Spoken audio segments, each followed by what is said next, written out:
എല്ലാവർക്കും ദേവദാരുവിലേക്ക് സ്വാഗതം. കേരളത്തിലെ ഇടുക്കി ജില്ലയിൽ മുണ്ടക്കയത്തിനടുത്ത് വള്ളിയങ്കാവ് ദേവീക്ഷേത്രത്തിൽ അമ്മയ്ക്ക് ഏപ്രിൽ 1 പൊങ്കാലയാണ്.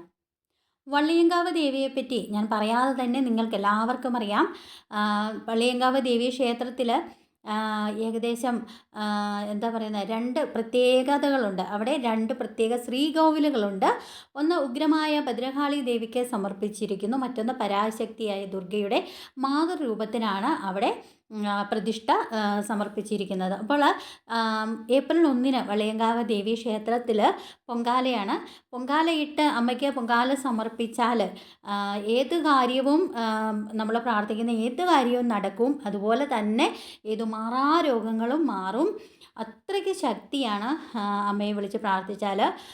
വള്ളിയങ്കാവ് ദേവീ ക്ഷേത്രത്തിലെ അമ്മയ്ക്ക് ഇപ്പം ഞാൻ പറയാൻ തന്നെ നിങ്ങൾക്ക് അമ്മയുടെ ശക്തിയെപ്പറ്റി ഒത്തിരി അനുഭവങ്ങളൊക്കെ എനിക്കറിയാം. അമ്മയെ പ്രാർത്ഥിച്ച് ഒത്തിരി പേർക്ക് അനുഗ്രഹങ്ങൾ ലഭിച്ചിട്ടുണ്ട്. അപ്പോൾ നമുക്ക് ആ ദേവീ ക്ഷേത്രത്തെ പറ്റിയും ദേവി എങ്ങനെയാണ് അവിടുത്തെ പൂജാരീതിയും ഒക്കെ നമുക്കൊന്ന് നോക്കാം. ഇത് കേരളത്തിലെ ഇടുക്കി ജില്ലയിലെ മുണ്ടക്കയത്തിനടുത്തുള്ള പാലൂർക്കാവിലമ്മ ശക്തിയായിട്ട് ഇവിടെ വള്ളിയങ്കാവ് ദേവീക്ഷേത്രം അവിടെയാണ് സ്ഥിതി ചെയ്യുന്നത്. ഈ ദേവി 2 ശ്രീകോവിലാണ് ഇവിടെ ഉള്ളത്. ഇത് ഉഗ്രമായ ഭദ്രകാളി ദേവിക്കും മറ്റൊന്ന് ദുർഗാദേവിക്കുമാണ് ഇവിടെ പ്രാധാന്യം കൽപ്പിച്ചിരിക്കുന്നത്. ഏകദേശം ഇതിൻ്റെ ഐതിഹ്യം എന്ന് പറയുന്നത്, ക്ഷേത്രത്തെപ്പറ്റി പറയുകയാണെങ്കിൽ, മഹാഭാരതത്തിലെ വനവാസ കാലത്ത് പാണ്ഡവരും പാഞ്ചാലിയും ആരാധിച്ചിരുന്ന ദുർഗാവിഗ്രഹമാണ് ഈ ക്ഷേത്രത്തിൽ ആരാധിച്ചു പോരുന്നു എന്നാണ് ഒരു ഐതിഹ്യം. ഭദ്രകാളിയമ്മയുടെ വിഗ്രഹം സ്ഥാപിച്ചത് അവിടെ ഒരു പ്രത്യേക വർഗ്ഗക്കാരായ ഗോത്രവർഗ്ഗക്കാരാണ് എന്ന് വിശ്വാസമുണ്ട്. ആ ക്ഷേത്രത്തിൽ നേരത്തെ ഇന്നും ആ ക്ഷേത്രത്തിലെ അവസാന പൂജയ്ക്ക് ശേഷം വെളുത്ത മത്തങ്ങ ഉപയോഗിച്ച് ഗുരുതി അല്ലെങ്കിൽ ബലി നടത്തി വരുന്നുണ്ട്.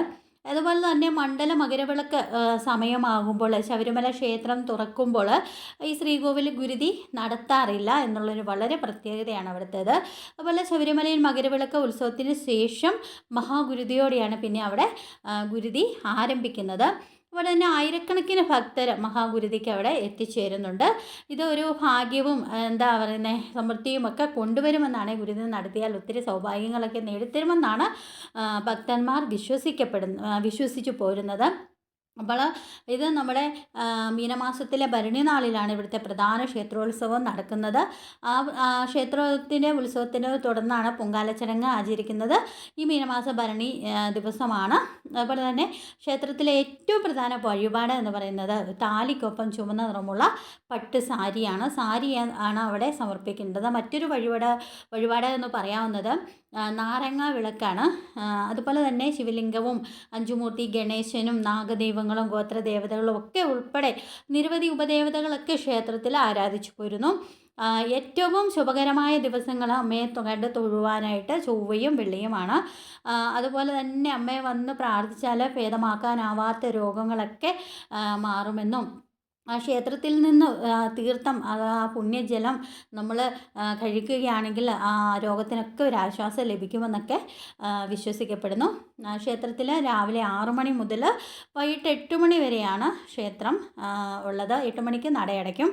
അതുപോലെ തന്നെ പൊങ്കാലയിട്ട് പ്രാർത്ഥിച്ച ഒട്ടനവധി ആളുകളാണ്, പതിനായിരങ്ങളാണ് അവിടെ പൊങ്കാലയിട്ട് അമ്മയെ പ്രാർത്ഥിക്കാനായിട്ട് എത്തിച്ചേരുന്നത്. എല്ലാവർക്കും നല്ല നല്ല അനുഗ്രഹങ്ങളൊക്കെ പൊങ്കാലയിട്ട് ലഭിക്കുമാറാകട്ടെ എന്ന് പ്രാർത്ഥിക്കുന്നു. വള്ളിയങ്കാവിൽ അമ്മയെ പറ്റിയുള്ള അമ്മയുടെ വിശേഷങ്ങളൊക്കെ അറിഞ്ഞ് ഈ പൊങ്കാലയെ പറ്റിയൊക്കെയുള്ള വീഡിയോ നിങ്ങൾക്ക് ഏവർക്കും ഇഷ്ടപ്പെട്ടു എന്ന് ഞാൻ കരുതുകയാണ്.